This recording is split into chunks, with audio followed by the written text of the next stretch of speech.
Hey guys, Lord Naren White here, the Holy Ghost, the one true God, back with you with the next video in my series reading, The Strange Case of Dr. Jekyll and Mr. Hyde by Robert Louis Stevenson. Without further ado, returning to The Strange Case of Dr. Jekyll and Mr. Hyde as read by Lord Naren White. Round the corner from the by street there was a square of ancient, handsome houses, now for the most part decayed from their high estate, and let in flats and chambers to all sorts and conditions of men, map engravers, architects, shady lawyers, and the agents of obscure enterprises. One house, however, second from the corner, was still occupied entire, and at the door of this, which wore a great air of wealth and comfort, though it was now plunged in darkness except for fanlight, Mr. Utterson stopped and knocked. A well-dressed elderly servant opened the door. "Is Dr. Jekyll at home, Poole?" asked the lawyer. "I will see, Mr. Utterson," said Poole, admitting the visitor as he spoke, into a large, low-roofed, comfortable hall, paved with flags, warmed, after the fashion of a country house, by a bright open fire, and furnished with costly cabinets of oak. "Will you wait here by the fire, sir, or shall I give you a light in the dining room?" "Here, thank you," said the lawyer, and he drew near and leaned on the tall fender. This hall, in which he was now left alone, was a pet fancy of his friend the doctor's, and Utterson himself was wont to speak of it as the pleasantest room in London. But tonight there was a shudder in his blood. The face of Mr. Hyde sat heavy on his memory. He felt, what was rare with him, a nausea and distaste of life, and in the gloom of his spirits he seemed to read a menace in the flickering of the firelight on the polished cabinets, and the uneasy starting of the shadow on the roof. He was ashamed of his relief when Poole presently returned to announce that Dr. Jekyll was gone out. "I saw Mr. Hyde go in by the old dissecting room, Poole," he said. "Is that right, when Dr. Jekyll is from home?" "Quite right, Mr. Utterson, sir," replied the servant. "Mr. Hyde has a key." "Your master seems to repose a great deal of trust in that young man, Poole," resumed the other musingly. "Yes, sir, he does indeed," said Poole. "We have all orders to obey him." "I do not think I ever met Mr. Hyde?" asked Utterson. "Oh dear, no, sir. He never dines here," replied the butler. "Indeed, we see very little of him on this side of the house. He mostly comes and goes by the laboratory." "Well, good night, Poole. Good night, Mr. Utterson." And the lawyer set out homeward with a very heavy heart. "Poor Harry Jekyll," he thought. "My mind misgives me. He is in deep waters. He was wild when he was young, a long while ago to be sure. But in the law of God there is no statute of limitations. Aye, it must be that. The ghost of some old sin, the cancer of some concealed disgrace, punishment coming. Pediclauda, years after memory, has forgotten and self-love condoned the fault."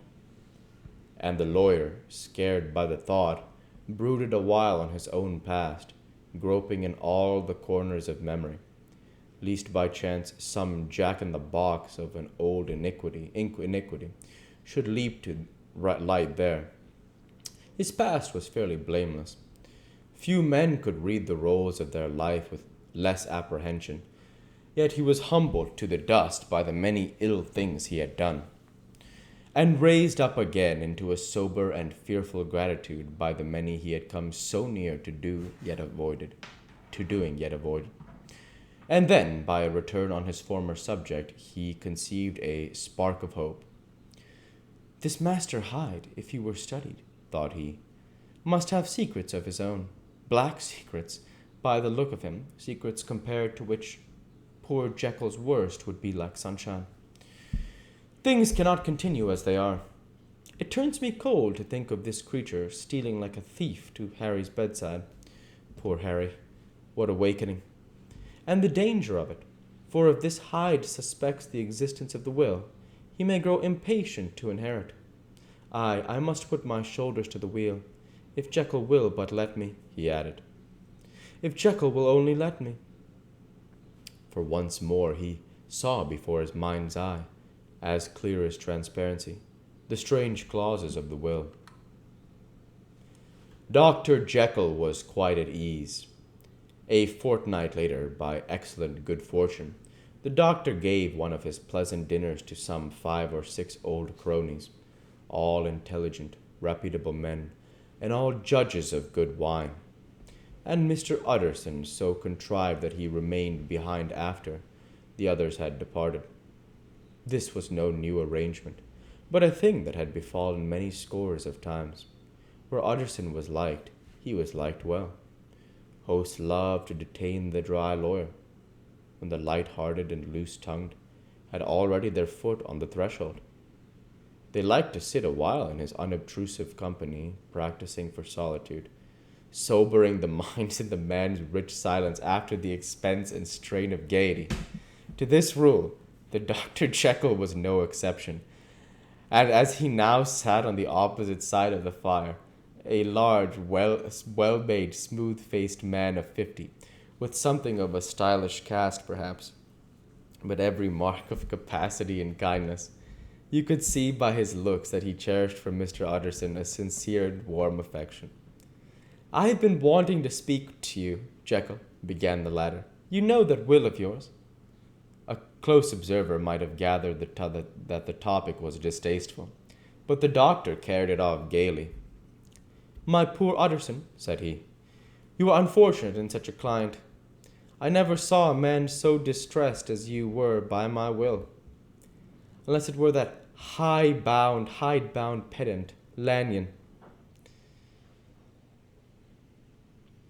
at what he called my scientific hearsays. Oh, I know he's a good fellow, you needn't frown, an excellent fellow, and I always mean to see more of him. But a hide-bound pedant for all that, an ignorant, blatant pedant. I was never more disappointed in any man than Lanyon.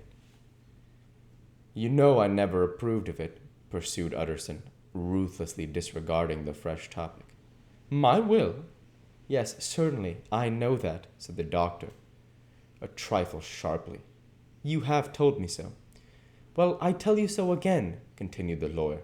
I have been learning something of young Hyde. The large, handsome face of Dr. Jekyll grew pale to the very lips, and there came a blackness about his eyes. I do not care to hear more, said he. This is a matter I thought we had agreed to drop. What I heard was abominable, said Utterson. It can make no change. You do not understand my position, returned the doctor, with a certain incoherency of manner. I am painfully situated, Utterson. My position is a very strange one. It is one of those affairs that cannot be mended by talking. Jekyll, said Utterson, you know me. I am a man to be trusted. Make clean breast of this in conference, and I make no doubt I can get you out of it. My good Utterson, said the doctor, this is very good of you. This is downright good of you, and I cannot find words to thank you. I believe you fully. I would trust you before any man alive, before myself, if I could make the choice, but indeed it isn't what you fancy. It is not as bad as that. And just to put your good heart at rest, I will tell you one thing. The moment I choose, I can be rid of Mr. Hyde. I give you my hand upon that, and I thank you again and again and again. And I will just add one little word, Utterson, that I'm sure you take in good part. This is a private matter, and I beg of you to let it sleep. Utterson reflected a little, looking in the fire. I have no doubt you are perfectly right, he said at last, getting to his feet. Well, but since we have touched upon this business, and for the last time I hope, continued the doctor, there's one point I should like you to understand. I have really a very great interest in poor Hyde. I know you have seen him. He told me so, and I fear he was rude. But I do sincerely take a very great interest in that young man, And if I am taken away, Utterson, I wish you to promise me that you will bear with him and get his rights for him. I think you would, if you knew all, and it would be a weight off my mind if you wouldn't promise. We'll go ahead and stop there for this week. As usual, I want to say thank you for watching, and I hope you enjoyed. Please like, comment, and subscribe, as it greatly helps the channel. Light be with you all. Take care, and thanks again.